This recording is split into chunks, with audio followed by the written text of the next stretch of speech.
여러분 안녕하십니까, 석주입니다. 자, 화요일장 우리 원익홀딩스 드디어 시작됐는데요. 다시 이렇게 42,000원 선에서 거래가 되고 있습니다. 여러분들 오늘 드디어 좀 양봉이 나와주었죠? 이게 지금 찐 반등인 건지 아니면 기술적 반등에 불과한 건지 여러분들 생각에 잠길 수밖에 없다라고 생각을 해요. 우리는 지금 이게 왜 빠진 건지 알아야만 하는데요. 자, 한 가지 확실하게 짚고 넘어가야 될 부분이 있습니다. 지금 이 원익 그룹 자체에 악재가 생겼다라거나 또는 원익홀딩스만의 부분 악재가 있다라거나 아니죠? 이러한 전제는 여러분들 깔고 가셔야 된다는 것입니다. 자, 두 가지 이유가 있는데요. 자, 가장 첫 번째는 이 코스닥의 약세입니다. 최근에 장을 보시면 아시겠지만 이렇게 코스피 대형주들이 많이 버텨주는 구조였다라는 것이죠. 즉 지금의 세력들은 재무가 확실한, 그러니까 비교적 안정적인 주식의 매력을 느끼고 있다는 거예요. 그렇다고 여러분들 지금의 원익그룹이 재무가 안 좋다 이런 걸 말씀을 드리는 게 아닙니다. 자, 그리고 두 번째, 자, 그동안 원익홀딩스는 이렇게 쉼없이 달려왔기 때문 여러분들 지금의 원익홀딩스는 작년 대비 거의 20배 가까이 올라와 있는 상태이기 때문에 상승이 나온다고 하더라도 털어낼 건 털어내야 되는 그러한 습성을 보이고 있다는 것이죠. 여러분들 이렇게 작년 11월 달도 마찬가지였습니다. 이때도 분위기 자체는 거의 끝난 수준이었단 말이에요. 전 여러분들에게 이러한 부분을 좀 강조를 드리고 싶어요. 지금 요때 또 요때 이렇게 재상승이 동반되면서 들어왔던 거래량이 과연 이러했던 순간에 과연 정말로 빠져나간 게 맞는 건지 우리는 생각해 볼 필요가 있다라고 봅니다. 이게 이제 여러분들 오늘의 영상 주제가 될 텐데, 자, 우리의 분할 매수 구간, 우리는 여전히 이 원익홀딩스의 상승을 바라봐야 되는 이유, 그래서 우리가 기회로 잡아야 되는 이유, 이 부분에 대해서 설명을 좀 드릴 겁니다. 자, 이제 남은 1월달과 2월달이 될 겁니다. 여전히 우리는 이렇게 대상승을 바라보고 있기 때문에 설령 지금처럼 흔드는 구간이 나온다고 하더라도 여러분들 패닉셀만큼은 절대 하지 마셔라. 떨어질 때만큼은 던지지 마셔라. 요거는 깔고 가셔야 된다라는 것입니다. 자, 아시겠죠? 자, 우리는 본질을 알아야만 하는데요. 지금의 원익홀딩스가 끝이 아닌 이유. 자, 원익홀딩스는 기본적으로 이렇게 반도체 테마에 속해 있죠. 최근에 린데코리아로부터 약 2,900억 수준의 반도체형 특수가스 공급 계획을 했단 말이에요. 자, 그런데 여기서 끝이 아니라 기본적으로 원익홀딩스는 여러분들 지주회사입니다. 지금의 원익홀딩스는 반도체면 반도체, 로봇이면 로봇 모두 다 영향을 받고 있잖아요. 자, 왜냐하면 이 자회사들로부터 오는 뚜렷한 모멘텀들 때문입니다. 대표적으로 이렇게 원익 로보틱스와 원익 IPS가 있죠. 둘 다 이 삼성전자의 생태계 안에 있다라고 볼 수가 있어요. 먼저 이 원익 로보틱스 같은 경우에는 이렇게 비상장 자회사임에도 불구하고 메타의 로봇8을 공급을 해주고 있습니다. 여기에 이 삼성전자의 야심찬 포부, 자, 2030년까지 무인 공장을 도입할 것이다. 여기에 바로 이 원익 로보틱스가 컨택되고 있다는 거죠. 자, 그리고 두 번째, 이 원익 IPS, 삼성전자의 최선당 공정 수혜주로 이 실적 컨센서스가 대폭 상향이 되었다는 것입니다. 그러니까 여러분들 지금의 원익홀딩스의 이러한 흐름들은 밑에 있는 자회사들이 좀 받쳐주었기 때문에 가능했었다는 거죠. 자, 지주사의 주가는 보통 이렇게 움직인단 말이에요. 자, 그리고 마지막으로 세 번째, 이 극심한 저평가 구간. 여러분들 이것은 팩트입니다. 자, 원익홀딩스는 여전히 이 자산 가치 대비 주가가 너무나도 낮죠. 지금 원익이 보유한 원익홀딩스의 지분 가치는 무려 1조가 넘습니다. 자, 그런데 이 원익의 시가총액은 아직도 2천억 수준이라는 것이죠. 자, 그러다 보니까 지분 가치의 재평가가 필요하다. 이 세력들의 매수 심리를 자극하고 있는 것입니다. 자, 그렇다면 여러분들 이러한 상황에서 우리는 지금 이 원익홀딩스를 어떻게 바라봐야 되느냐? 제가 봤을 때 이번 역시 이 정답지는 나와 있다라고 생각을 합니다. 왜? 지금의 장은 여러분들 어차피 가는 놈들이 더 가는 특성을 갖고 있기 때문에 우리는 이 부분을 잘 활용해야 될 때라고 봐요. 쪼지 마시고요. 어차피 지금 빠질 만큼 빠졌습니다. 자, 그렇다면 우리 원익홀딩스의 이 대응 전략입니다. 자, 우리가 좀 바라봐야 되면 어디까지 바라봐야 되고 또 주워 담아야 되면 어디서 담아야 되는 건지 디테일한 대응 전략 공유해보는 시간 가져보도록 하겠습니다. 자, 본격적인 영상 시작 전에 자, 현 시점 우리에게 가장 중요한 게 뭡니까, 여러분들? 단연코 우리가 돈을 벌어가는 게 현 시점 가장 중요한 거잖아요. 자, 이 막론하고 최근에 장이 좀 많은 이슈들이 동반되고 있긴 하지만 우린 이렇게 국장의 대세장을 지금 맞이하고 있단 말이에요. 자, 그래서 그렇기 때문에 여러분들 약속의 9시 오전 9시 우리는 이럴 때일수록 이때를 더더욱더 공략을 해야 된다. 자, 계속해서 여러분들께 강조를 드리는데 여러분들은 그냥 저한테요 문자 한 통만 보내주시면 되는 거거든요. 자, 이렇게 구독이라고 자, 간편하고 여러분들이 쉽게 돈을 벌어 가시는 거예요. 자, 보시면은 제가 이렇게 매일 아침마다 오전 8시 20분에 여러분들께 일괄적으로 답변을 드리고 있습니다. 당일 우리가 사야 될 종목 정확하게 알려드리고 있는데요. 자, 그리고 매수가, 목표가, 손절가 다 알려드리고 있어요. 여러분들, 이 매수가는 우리가 무조건적으로 시가에 베팅하는 겁니다. 자, 여러분들도 아시다시피 이 약속의 9시 하는 말이 괜히 생긴 게 아니잖아요. 자, 이제 거래가 가장 활발한 시간대 오전 9시부터 오전 9시 30분까지 딱 그 30분이 이제 거래가 가장 활발한 시간대이기 때문에, 자, 그래서 제가 여러분들께 준비하시라고 이렇게 오전 8시 20분에 답변을 드리는 거거든요. 일괄적으로. 자, 그러니까 전날 저한테 문자를 보내셔도 다음날 오전 8시 20분에 이렇게 답변이 가요. 자, 그러니까 이 당일 급등 종목 공략하시려면 이 8시 20분 전에는 꼭 문자를 주셔야 되는 겁니다. 자, 보시면 1월 12일 어제 월요일이었죠. 자, 이렇게 문자를 받은 시간은 어젯밤 10시 11분이었습니다.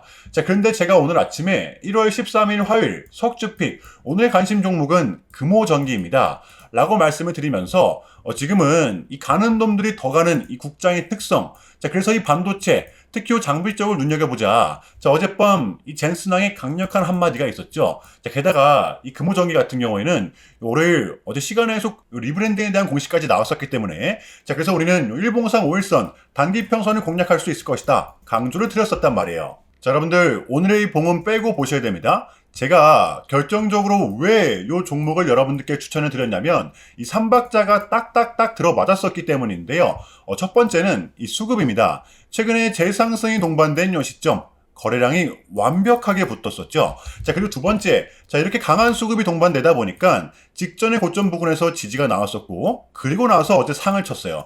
자, 그런데 여기서 끝이 아니라, 자, 우리의 포인트 직전의 매물대죠. 쏟아냈던 이 부근 꼬리가 아닌 어제자로 몸통 마감을 했었다라는 겁니다. 자, 그리고 마지막으로 세 번째 요 이슈, 어제 월요일 시간에서 공시까지 나왔다. 이거는 우리가 공략을 안 한 이유가 없었다라는 겁니다. 어차피 지금의 장은 이 가는 놈들이 더 가기 때문에 충분히 베팅을 해볼 만한 자리였었다는 거죠. 자, 그리고 나서 여러분들 요 1시간 봉을 보면 최근 이 금호전기만의 특성이 있는데요. 자, 바로 이렇게 9시만 됐다 하면 꽤나 큰 변동성을 가져간다라는 것이었습니다. 자, 그래서 지금의 구간 역시 지지와 손절 구간이 너무나도 명확한 구간이기 때문에 이 변동성을 이용해 우리가 좀 시가로 베팅을 해보자 라는 거였습니다. 자, 그래서 언제 이렇게 오전 8시 20분에 여러분들께 제가 좀 미리미리 답변을 드렸던 거고, 자, 우리가 쏴줄 때 덜어내는 전략 가져갈 것이다 분명하게 답변을 드렸어요. 자, 그러면 금호전기 오늘 화요일장 어떻게 됐었나요? 자, 보시면 1월 13일 화요일 오전 9시 땡 치자마자 시작을 해서, 자, 그냥 대박이 났죠. 자, 상한가 바로 직행. 여러분들 시가 11% 띄우고 상한가 바로 도달했습니다. 자, 그러면 우리는 최소 19%에서 20% 정도는 안전하게 수익을 챙겨갈 수가 있었다라는 거죠. 자, 이렇게 미친 대상승이 나와주었었다라는 거고요. 단 하루 만에, 그것도 고작 몇 분 만에 여러분들 이러한 수익을 챙겨갈 수가 있었다라는 거고, 여러분들 내일 수요일장도 기대하셔도 좋습니다. 제가 매일같이 여러분들께 이렇게 알려드리고 있기 때문에 제발 이 기회 잡으시길 바랄게요. 여러분들 이보다 더 간편할 수는 없습니다. 여러분들은 그냥 이 오전 8시 20분에만 제 문자 답변을 확인하시면 돼요. 자, 그만큼 여러분들 요 쉽게 돈 벌어가시자는 거고, 제가 이렇게까지 말씀을 드려도 요 의심하시는 분들이 분명 계실 거란 말이죠. 자, 그러면 요 문자를 한번 받아보시고 결과를 한번 보세요. 자, 우리가 하루 이틀 늦게 매매를 한다라고 해서 달라질 건 없기 때문에 제가 매일같이 여러분들께 이렇게 알려드리고 있잖아요. 속는 셈 치고 확인 한번 해보시라는 겁니다. 자, 아시겠죠? 제발 놓치지 마세요. 자, 우리 여러분들 나도 한번 경험해보고 싶다, 요 확인 한번 해봐야겠다 하시는 분들은요, 요 밑에 제 개인 번호거든요, 여러분들. 자, 010-6793-3998번으로 간단하게 구독이라고만 문자 한 통 남겨주시면 됩니다. 다시 한 번 더 말씀을 드릴게요. 자, 010-6793-3998번으로 간단하게 구독이라고만 문자 한 통 깔끔하게 남겨주시면 됩니다. 당연히 전부 다 무료로 진행을 하고 있고요. 이거 혹시 문자 보내면 뭐 광고 문자 같은 거 오는 거 아니냐, 또는 뭐 전화 오는 거 아니냐, 여러분들 이런 거 일체 없기 때문에요. 약속 드리겠습니다. 여러분들 이 구독 문자 한 통 보내주시고 부자 되시길 바랄게요. 자, 아시겠죠? 자, 우리 원익홀딩스의 공략 포인트입니다. 제가 이제 이 구간이 우리의 분할 매수 구간이라고 말씀을 드렸었잖아요. 그게 이제 지금 가격의 밑단이죠. 어제 오늘자로 여러분들 체결이 좀 됐습니다. 어차피 우리는 상승을 바라보고 있기 때문에 베팅을 하는 것입니다. 지금 요 21선에 대한 지지가 좀 일단은 나와주고 있는데 우리가 버텨주는 그림도 예상을 해야 되죠. 그래서 우리는 41,300원부터 37,800원 부분까지 요 구간에서 분할로 접근을 하는 겁니다. 어쨌든 여러분들 지금의 자리는 회복이 되면 또 빠르게 회복될 수 있는 자리라고 저는 봅니다. 최소한 21선이 이탈되기 전까지는 조금은 버텨보시는 걸 말씀드리고 싶어요. 이거 이해되시나요? 오늘 여러분들 반등이 나왔다고 섣부른 매도는 금지라는 겁니다. 자, 어제 월요일의 미장은 그래도 상승세를 좀 이어갔었는데요. 지수의 상승이 나오고 있긴 하지만 뭔가 좀 시원한 느낌은 분명 없습니다. 자, 그래서 우리 국장 같은 경우에는 어제 오늘 고스란히 좀 영향을 받았었는데 여전히 대형주도 많이 좀 버텨주고 있습니다. 그러니까 지금의 세력들은 이 확실한 재무가 나오는 기업들에게 매력을 느끼고 있는 것이죠. 저는 이것이 바로 지금 장의 좀 포인트라고 봐요. 지금 CPI도 나왔고 밀렸던 각종 지표들 또한 모두 끝이 났잖아요. 우리는 이제 요거 하나만을 좀 남겨둔 상태인데 요 케빈 해시시죠. 요 사람이 이제 연준 의장이 되기만 하면 되는 겁니다. 요것만 나오면 우리에게는 남은 1월 달에는 증시를 빠뜨릴 만한 명분이 이제는 조금은 제한적이라는 것입니다. 떨어질 명분이 이제는 거의 없다라는 것이 되겠죠. 자, 그래서 우리는 지금의 장을 반드시 공략해야 되는 거고요. 자, 수요일장 준비해 보도록 할게요. 자, 일단은 제가 짧게라도 요약을 드리는 게 좀 순서인 것 같아서 좀 말씀을 드리자면 최근 이 나스닥 같은 경우에는 무려 3.5%라는 아주 이례적인 급락을 했었는데요. 현재는 반등에 성공을 하긴 했지만 그럼에도 불구하고 이 암호화폐 시장 같은 경우에는 역대급 청산이 좀 났었습니다.